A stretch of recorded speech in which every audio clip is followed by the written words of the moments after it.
Ang Israel ay ang lupain ng Biblia, ang lupain ng mga propeta. Pero hindi mo kailangang maging propeta para maintindihan kung saan patutungo ang mga pangyayari rito. Ang pag-unawa sa dalawang pangunahing pangyayari na naganap sa rehiyon mayong linggo ay sapat na. Ang kailangan lang nating gawin ay obserbahan ang mga pangyayari, unawain ang likas na ugali ng tao, alalahanin ang kasaysayan, at alamin ang mga layunin ng ating mga kaaway. Ang mga layunin nila na sa totoo lang ay hayagang ipinapakita.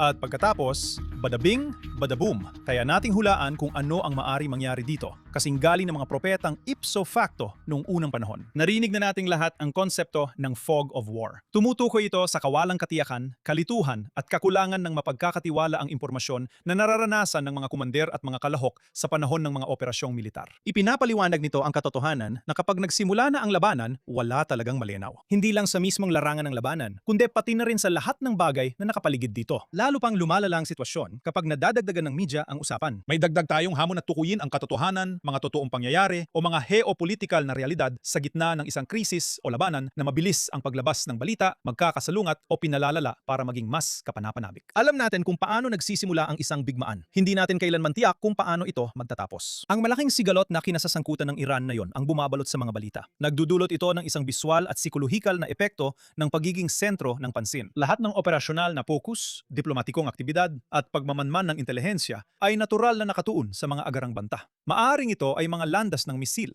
mga tugon ng mga puwersang proxy, mga pasilidad nuklear, at mga hangganan ng paglala at ang diplomatikong palabas. Ang kalituhan ng digmaan ng nagdidikta na habang lahat ay nakatingin sa pangunahing apoy, ginagamit ng mga pangalawa at ibang mga aktor ang usok bilang panakip upang magpalit ng posisyon. Iyan ang kinakaharap natin ngayon, kaugnay ng mga pangyayaring naganap ngayong linggo. Sanay tayong tumatanggap ng balita na sunod-sunod ang mga paksa. Bawat isa ay maayos na nakaayos. Sunod-sunod, nakabalot araw-araw at handa ng konsumuhin agad. Kunin mo ang iyong araw-araw na balita at pagkatapos ay magpatuloy ka na. Kinabukasan, babalik ka ulit para sa panibagong balita. Minsan, may espesyal na ulat na may dagdag na sangkap bukod sa nakasanayan. Hindi sila masyadong lumilihis sa nakasanayan, ayaw nilang gawing masyadong komplikado ang mga bagay. Kinondisyon tayo ng media para sa maikling attention span. Sila na ang naging departamento ng libanan at balita noong huling bahagi ng 80S, kalagitnaan ng 90S. At doon na ipapaliwanag ang lahat. Nang bilhin ng Disney ang ABC at inabsorb ng Warner Brothers ang CNN, tumigil na ang pagtrato sa mga news division bilang pampublikong serbisyo at nagsimula na silang patakbuhin bilang mga produktong pang-aliw. Nagsimulang gumamit ang balita ng script ng libangan, drama, simpleng kontrabida, mabilis na takbo, at buong focus sa isang kwento lang. Ang kalituhan sa panahon ng digmaan na nakikita natin ngayon ay hindi aksidente. Ito ay natural na resulta ng mga news media na ginawa para sa ratings ng libangan at hindi para sa estratehikong pagsusuri. Lalong lumala ito dahil sa pagyusbong ng mga social media platform. Kailangan mong paikliin ang mga bagay para umangkok sa bilis ng TikTok. Kailangan nilang sumabay sa kung ano ang uso at madaling tandaan. Pinapasimple nila ang mga bagay hanggang maging parang paulit-ulit na sigaw at catchy na slogan, pinapadali ang mga komplikadong paksa at mas binibigyang halaga ang performance kaysa sa tunay na kaalaman at pag-unawa. Hindi ganun gumagana ang buhay. Habang ang media ay nakatuon sa paulit-ulit na pagpapasimpol at pag-uulit ng mga paksang dati ng kinonsumo, ang realidad ay komplikado at sabay-sabay na nabubuo sa maraming direksyon. Isang bagay ang nakakaapekto sa iba at bawat isa ay nagkakaroon ng epekto at kumakalat sa iba't ibang direksyon. Kaya habang ang mundo ay nakatuon sa tensyon laban sa Iran, isang napakalaking geopolitical na pangyayari ang naganap sa Mecca ngayong linggo. Nagkita sina prinsipe ng korona ng Saudi na si Bin Salman, Pangulong Erdogan ng Turkey at punong ministro Sharif ng Pakistan upang opisyal na lagdaan ang Mecca Joint Defense Agreement. Tatlo sa pinakamakapangyarihang bansa na may Sunni majority sa mundo ang magpatibay ng isang kasunduan sa mutual na depensa na may pangunahing probisyon na kahalintulad ng Article 5 ng NATO na nagsasabing ang pag-atake sa isa ay itinuturing na pag-atake sa lahat. Ngayon, sasabihin ng mga media analyst na ang nakikita natin dito ay hindi na naghihintay ang mga bansa sa gulpo ng mga garantiya ng seguridad mula sa kanluran. Aktibo nilang binubuo ang mga panrehiyong estruktura ng seguridad na umaasa sa sariling kakayahan nang hindi gaanong napapansin. At tama ang mga mamamahayag na ito.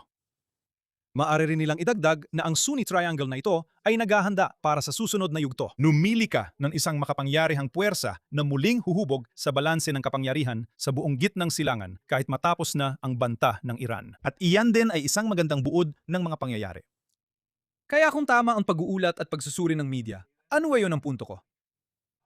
Sa totoo lang, marami ang hindi ganong nagbigay pansin sa iba pang mga pangyayaring magkakaugnay. Ilang oras lang matapos mapirmahan ang kasunduan sa Mecca, inilunsad ng mga proxy ng Iran sa Yemen at ng mga puwersa ng Houthi ang isang malaking pag-atake sa mga pasilidad ng Saudi sa unang pagkakataon sa loob ng 4 na taon at nagdeklara ng blokadang pandagat laban sa Saudi Arabia. Pinalakas ang mga pag-atake sa mga oil tankers sa Red Sea at Gulf of Aden at nagbanta sa mga pangunahing infrastruktura ng enerhiya ng Saudi. Upang lalong lumala ang sitwasyon, may mga ulat na nagpapakita ng lumalaking koordinasyon sa pagitan ng mga Houthi at ng mga pro-Iranian na milisya sa Iraq na epektibong lumilika ng banta sa dalawang panig mula sa hilaga at timog laban sa mga pantalan, paliparan at sentro ng enerhiya ng Saudi. At saan nga ba? Tanong mo, naruroon ang mga bagong kasosyo sa Mecca Pact, sina Turkiya at Pakistan, habang nangyayari ang lahat ng ito sa pagitan ng Saudi Arabia at ng mga Houthi? Ganito kasi, nakatuon sila, kanino pa nga ba kundi sa mga Hudyo. Patuloy si Erdogan sa kanyang karaniwang anti-Israeli na pananalita. Wala namang bago doon. Pero ngayon, meron tayong ministro ng depensa ng Pakistan na si Kawabanga Asif, na noon pa man ay tinawag ang Israel na isang cancerous na estado, masama, at isang sumpa sa sangkatauhan. Nanawagan sa buong Muslim na mundo na magkaisa laban sa estado ng Israel.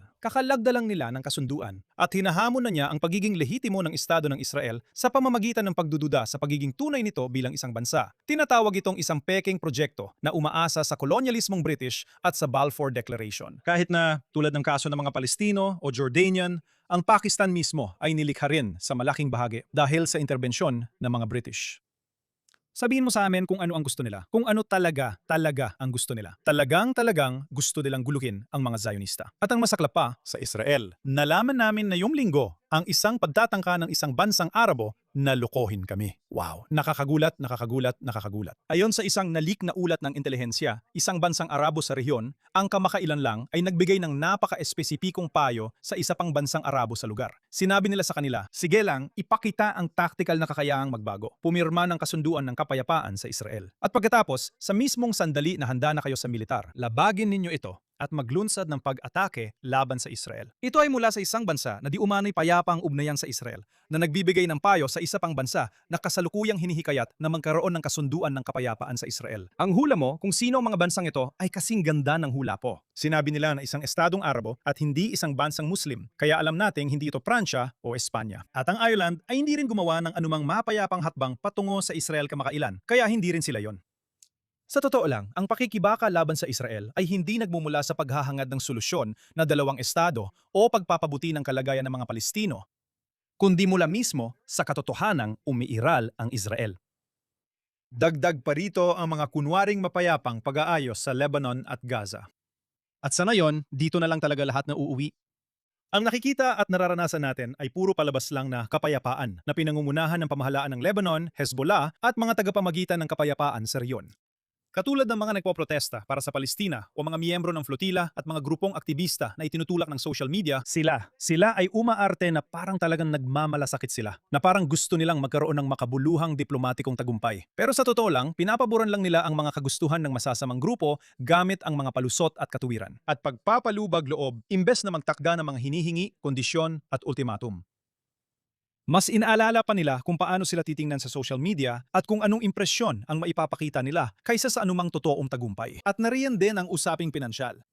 Lahat ng mga bansang ito ay umaasang kumita mula sa palabas, katulad ng mga tao na ginagawang pera ang layuning maka-Palestina para sa sarili nilang kapakinabangan. Hindi lang pagpapakitang tao, kundi pati na rin ang pagkuha ng benepisyo sa pera dahil sa kanilang mga ginagawa. Katulad ng mga Palestino na nagbabayad para sa slate. Ganoon din ang mga aktivista. Nagbabayad sila para sa slate sa social media. At umasa ang mga gobyernong Arabo na makakuha ng tulong mula sa US. Ang mga Arabo na tinatawag ang kanilang sarili na mga Palestino ay ginagamit ang adikaing Palestino para maging bilyonaryo. Ang mga aktivista ay nakakakuha ng mataas na sahod sa mga internasyonal na organisasyon. Kaya hindi ito tungkol sa kapayapaan o sa mga Palestino o Gaza o alinman sa maraming dahilan na ginagamit nila para bigyang katwiran ang kanilang pagtatangkang sirain ang Estado ng Israel. Noong nakaraang weekend ay ginunita ang anibersaryo ng masaker sa Hebron noong 1929. Hebron ang lungsod ng ating mga ninuno, sina Abraham at Sarah, Isaac at Rivka, Jacob at Leah. Ito ang lungsod na may pinakamahabang kasaysayan ng presensya ng mga Hudyo na umaabot ng 3,000 taon. Walang okupasyon noong 1,920. Wala pang estadong Hudyo. Hindi nila kailanman kinailangan ng dahilan. Ang kailangan lang nila ay ipakita ang kanilang kapangyarihan, burahin ang komunidad ng mga Hudyo doon at gawing guho ang lugar. At ang mga Hudyo sa Hebron noong 1,920 ay walang sinumang nagprotekta sa kanila. Ngayon na meron na tayo at ngayon na nakita na nila kung ano ang kaya nating gawin sa sinumang manggugulo sa atin, kailangan nilang gumamit ng panlilinlang at pagtataksil. Ang panlilinlang, pagtataksil at pagbabantay ay hindi lang mga isyu ngayon. Mulay, makikita natin na ang Biblia ay nagbibigay ng patotoo kung paano kumikilos ang mga tao. Walang bago, ang mga tauhan lang ang nagbabago. Ang nangyari noon ay mangyayari muli. Ang nagawa na ay uulitin pa. Mga kilos ng tao, mga pakikibaka, ang mga tagumpay ay paulit-ulit na nangyayari sa bawat henerasyon. Meron tayong mga paulit-ulit na siklo kaysa tuloy-tuloy na pag-unlad. Ang pagtagas ng impormasyon tungkol sa tactical na kakayahang magbago at ang pagpirma ng kapayapaan para pababayin ang ating pagbabantay na binanggit ko lang kanina ay nangyari na dati. Sa Josue Kabanata Siyam, alam ng mga Gibeonita na hindi nila kayang talunin ang hukbong Israelita na pinamumunuan ni Josue. Dahil sa takot sa pananakop ng Israel, nagpadala sila ng mga sugo na nakasuot ng mga sirang damit at may dalang amag na tinapay para lokohin si Josue na maniwalang sila ay mula sa malayong lugar na naghahanap ng kasunduang pangkapayapaan. Nilagdanan ng Israel ang kasunduan nang hindi nagtatanong sa Diyos o sinusuri ang kanilang mga intensyon. Ngunit 3 araw lang ang lumipas ay natuklasan nilang ang mga Gibeonita pala ay mga kalapit nilang kapitbahay na gumamit ng diplomasya bilang sandata ng kanilang kaligtasan at panlilinlang. Pagkatapos, pagkaraan ng 150 taon, may kwento naman sa aklat ni Nehemias. Habang itinatayo ni Nehemias ang mga depensa ng Jerusalem, hindi lang basta umatake ang kanyang mga kaaway. Sinubukan din nilang makipagnegosasyon. 5 beses siyang pinatawag pababa sa kapatagan ng ONU para sa mga usapang diplomatiko. Gusto nilang gumawa ng panggugulo, ilihis ang kanyang atensyon at pahintuin ang gawain. Alam ni Nehemias na hindi lahat ng paanyaya para sa pag-uusap ay tapat. Minsan, ingay lang ito para ilihis ang iyong paningin mula sa pader.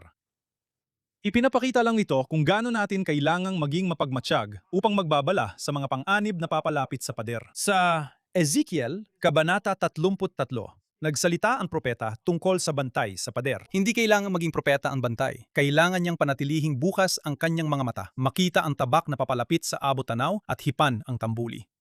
Sa isang mundo kung saan inaakay ng media ang lahat na matulog gamit ang mga pinasimpleng kwento, tungkulin natin na manatili sa pader, tumingin lampas sa hamog, at ituro kung saan talaga nagtitipon ang tunay na banta. Ako si Daniel Seaman, salamat sa pagsama sa akin dito sa Straight Up mula sa JNS TV Studios sa Jerusalem, Israel. Shabbat Shalom at makikita tayo muli sa susunod na linggo.